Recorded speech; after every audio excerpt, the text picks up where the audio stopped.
Good morning. Welcome to Unity Church of Winston-Salem. I'm Elizabeth Forrest, and I'm so glad to be here with you today. So much going on so fast, isn't it? And let's just take time just to slow down a little bit. I know I've been rushing around here and there, and I'm sure you have also, at least in your minds, thinking of all the things there are to do and what's coming next. But right now, let's just relax. Take a deep breath and just let all the hustle bustle of this day go. And I'd like to share with you a daily word. The title is Rise Up. I open my heart and my mind to a new order of things. And as I make progress on my spiritual path, I acknowledge and embrace it.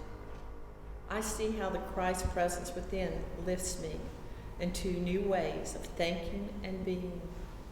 I express my divine nature and experience the peace that comes with my new spiritual understanding.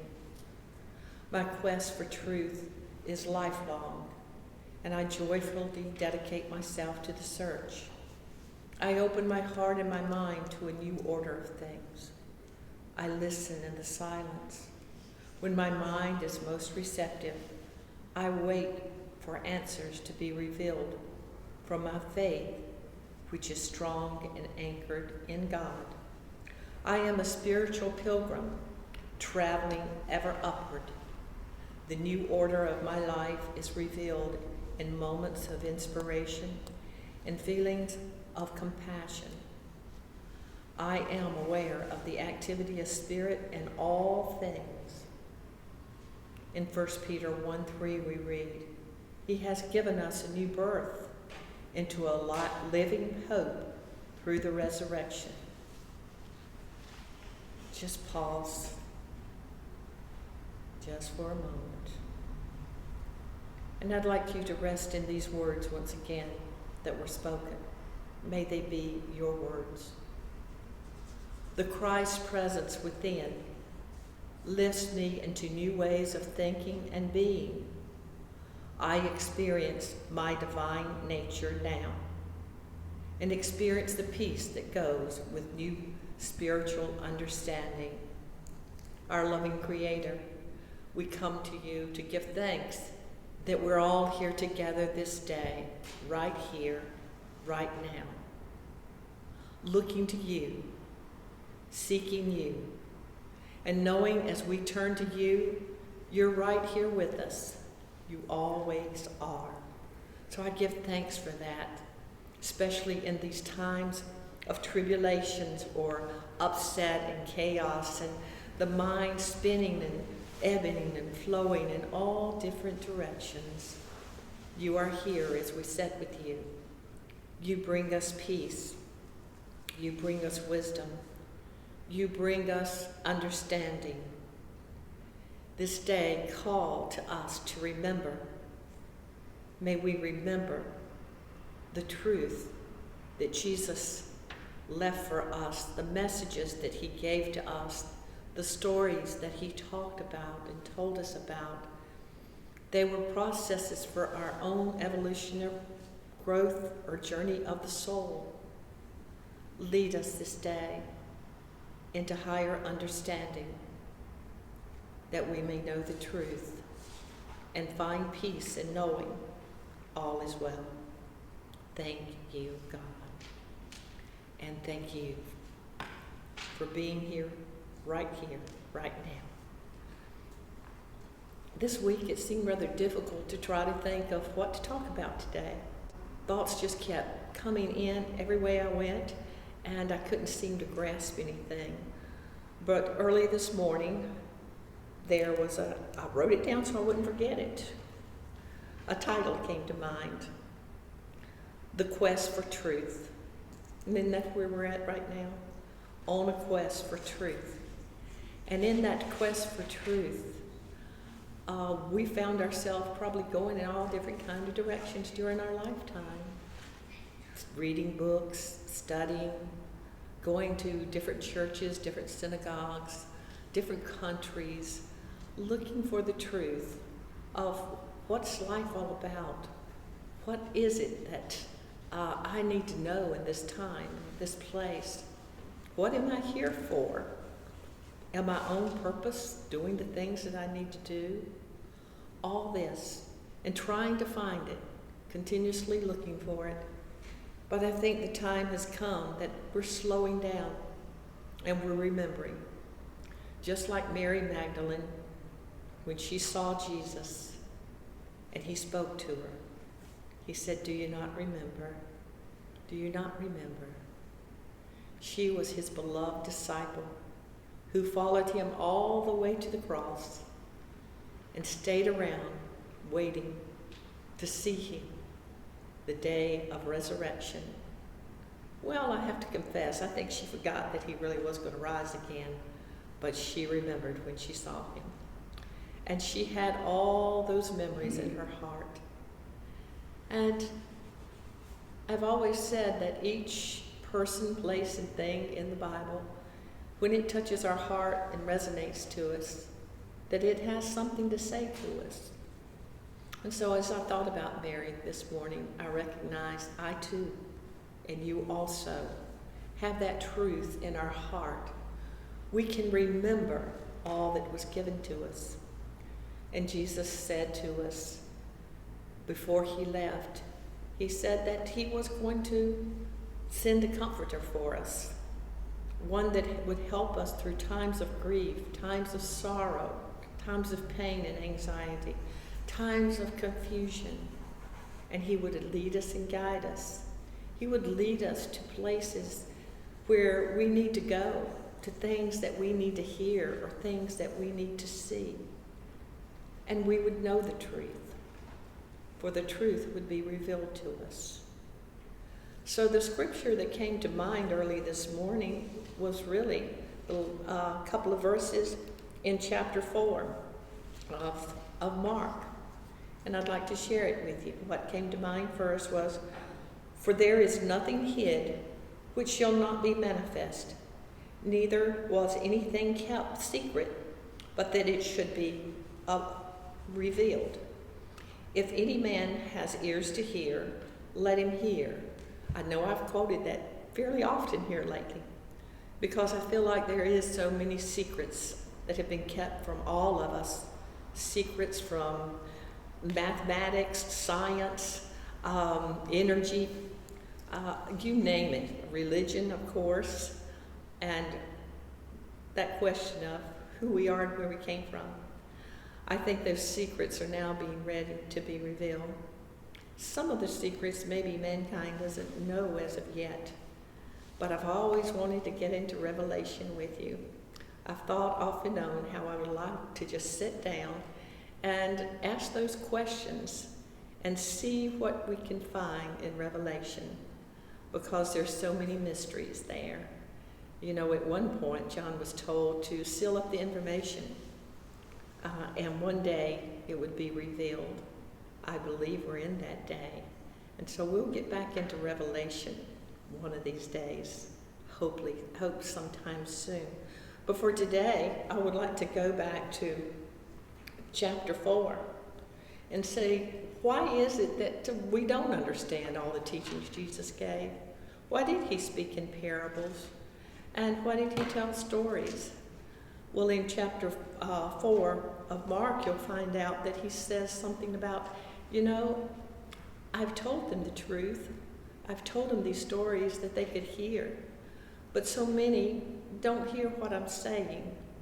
And he felt the disciples knew what he was understanding, but the multitudes seemed not to. And right here in this story, he begins to tell them in chapter 4 of the sower, the one that was planting seeds. So let's just take a look at it for a moment. "And he began to teach by the seaside, and there was gathered unto him a great multitude, so that he entered into the ship and set in the sea, and the whole multitude was by the sea and on the land. And he taught them many things by parables, and he said unto them in his doctrine, Hearken, behold, there went out a sower to sow.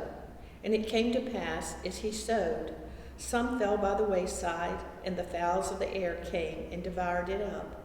And some fell on stony ground, where there was not much earth, and immediately it sprang up, but it had not any depth of the earth. But when the sun was up, it was scorched, and because it had no roots, it withered away.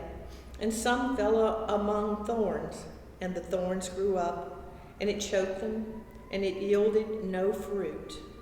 And others fell on good ground, and did yield fruit, and sprang up, and increased, and brought forth some 30, some 60, and some 100. And he said unto them, He that hath ears to hear, let him hear. And when he was alone, they that were about him, were the 12, asked him of the parable. So even the disciples didn't understand what he was saying. But I'd like you to go ahead and read all the way through verse 23.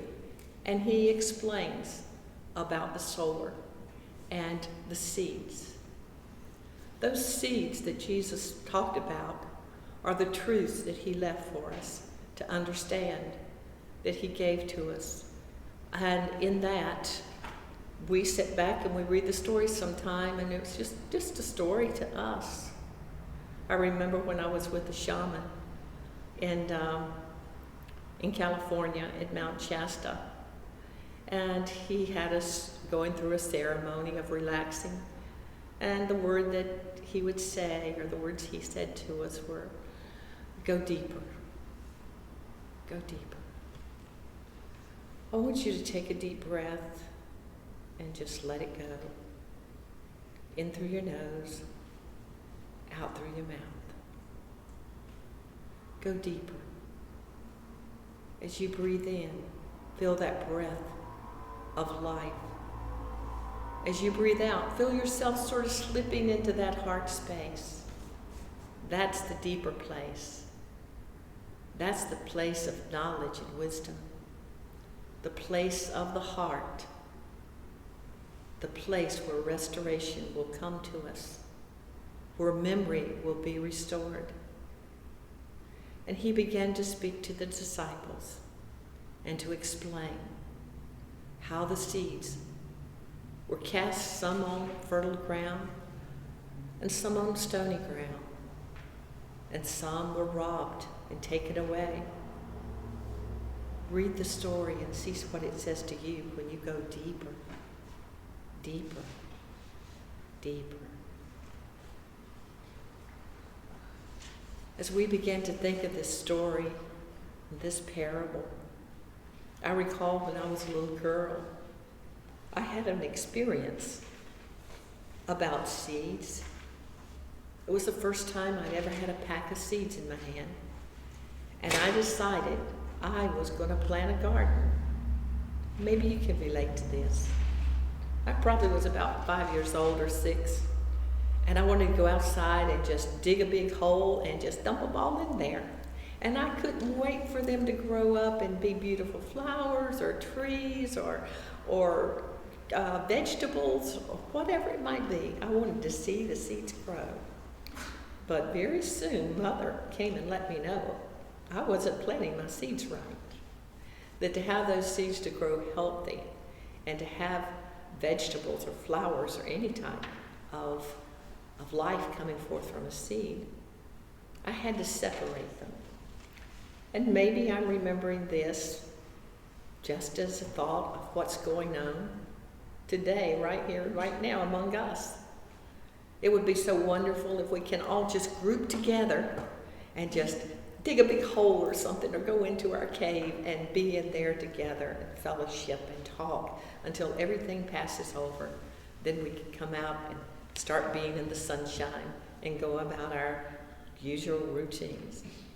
But that's not the way it works, even for seeds. When it's time for them to grow, they have to be separate. Wow, that doesn't seem right to me. But his mom and I began to separate the seed It wasn't long before I could see that this little seed would pop up, one or two in a little place, and up it would come. As I think about that, I recognize that all seeds need to have that firm foundation, as in this story that Jesus was teaching. The seeds need to be in soil or in a place where it can spread its roots. In the darkness, it grows. Maybe we too are growing right now in this dark time, in a time when we're separated from others. Maybe we can begin to put our roots out or our feelers out. And when I'm saying feelers, I'm thinking this is where we are to reach out and feel what's going on within us. Feel what's happening around us. Feel. How do you feel about things? Not how do you think about a thing, but how do you really feel about it? Are you feeling at peace? Are you feeling uncomfortable? Are you feeling joy or sadness? What do you feel? When you come to that place, go a little deeper. Go a little deeper. Go a little deeper. And are you feeling that as a truth? Are you feeling that from a thought? Are you feeling it from an inner impulse? Or is it something someone said, or something you're remembering, or something you heard on the news? Where's that feeling come from? You know, you can change those feelings. Begin to go deeper. Until those feelings, if there are any negative feelings, they begin to fade away and the roots begin to be strong as you draw from the very essence of life, that life that gave you life, that life that is in you, that spirit that is within you that remembers, that remembers, that remembers. It's a time for us to grow. It's a time for us to remember who we are. It's a time for us to recall why we came to planet Earth. Why are we born? Feel some people stopping right there. Elizabeth, what are you talking about? Can I ask you another question? Do you believe that you're more than the physical form that you dwell in? Do you believe that you are a spirit, a being of life and love? Do you believe there's more to you than meets the eye? If not, you can turn this off, or you can turn within and go a little deeper. Because this is the reason I believe that we're standing in this age, in this time, and things are happening the way we are. We've got so connected to believing that all we are is a physical form, and all we're here for is to gain wealth and fame and the things of the world, dollars and cents. If that's all we're here for, hang on for dear life, because you're going to see so much shifting and changing in this lifetime. But it's not to hurt you in any way. All this was foretold ages and ages ago. And we now just happen to be standing in that time of a great awakening, not just for one or two, but the spiritual awakening, or the wisdom is coming through and the truth is coming through to people all over the world. Some say, I wished I had a connection with God. Guess what? You do. You do. You live and you breathe and you have your being in that very source that created you. It's just time to just go a little deeper. Go into that stillness, that place where you can hear, where you can know. Have that feeling that all is well. When you experience that feeling of peace, of knowing no matter what the situation in life, it's a place that you're in to learn to grow and expand in consciousness and awareness. that you began to rise up from the inside outward. And just like that little seed, you began to break forth into the light of understanding. And as you began to understand, and truth that has been hidden from the foundations of the world began to be revealed to you, you will know the reason you're here. You will recognize who you are. You are a seedling of God. And that seed of God that you are is now awakening. Why now? Because the old is passing away. The old order of this world, the old age of this world is now stepping aside. That behold, a new world, a new consciousness, a new way of being can be felt and seen through you. We've been looking for something, someone, but you are the one, we are the one we've been looking for. And the journey is only begun. This spiritual journey we're all on. And we need no other teacher but the one that's inside of us. One of my friends reminded me this week, Elizabeth, you said when this happens, when the awakening happens, when the resurrection of mankind or consciousness takes place, the vibrations begin to elevate, you'll be talking yourself out of a place to be, that people would come and listen. But no, it's for us to come together. We will come together. And together we will be that light in the world that will change the darkness to light. It's all starting all over again. The great creation, it hasn't finished. It's now beginning a new chapter where in the beginning there was the light or the darkness. In the beginning there was darkness. And the darkness couldn't comprehend the light. But God said, let there be light. The story's repeating itself.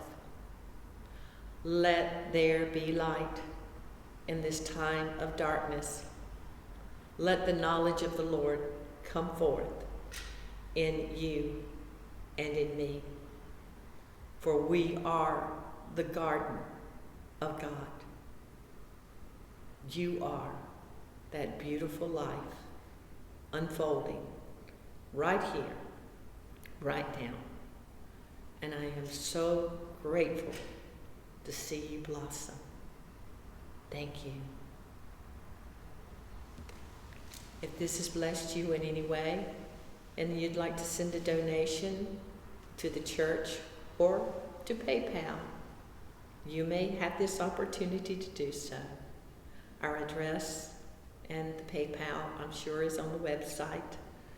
So you have a blessed day until we meet again. My love and blessings go out to you. And namaste. I do behold the Christ in you. Remember the stories. It's your story as you grow in love and light. Thank you.